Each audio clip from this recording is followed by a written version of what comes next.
Ассалаумағалейкум қазақ елі. Мынау біздің жаңадан шығып жатқан емес, енді біраздан бері пайдаланып жүрген турник.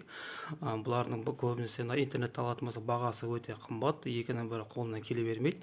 Сондықтан бізде жұмыста осындай қолдан істелген, кәдімгі сварка білетін адам болса қолдан істеуге болады, кәдімгі трубалардан істелген. Бұл енді үшеу біреу деп аталады. Бұл турникке тартылады. Қазір мына жақтан бауырымыз көрсетсін тартылады. Мынау бірінші жаңа турник болып саналады. Мына міне үй жағдайында жарға орнатып қойса болады. Мінекейіңіз мына тартылып жатыр. Міне сыртқа шығып әуре болмайсыз, егерде сыртқа шығуға ерінсеңіз. Енді қазір екінші жағдайын көрсетеміз. Екінші жағдайын аяқтан былай алынады. Мына жақтан бекітілетін жері бар.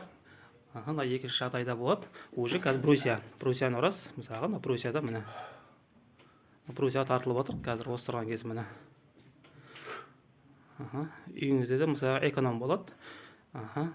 Брусья енді қазір нарада тұрады да, бері қарай қазір тұрып пресс жасауға болады. Сонда үйде болып качок бола бересіз ғой, короче, сыртқа шықпайсыз ғой. Уақытты жоғалтпайсыз. Мінекейіңіз міне. Осындай болып дайындауға болады. Болды, рахмет.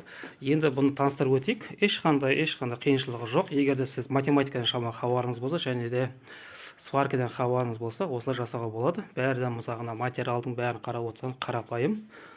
Мінекейіңіз, нарада жарға үлкендеу, ұзындау тесіп, іліп қоюға болады. Мына жаққа қарап отырсаңыз, қарапайым, сыртын тек қана краскілеп жүрген, кәдімгі трубадан жасалған турник, үшеуі біреуінде.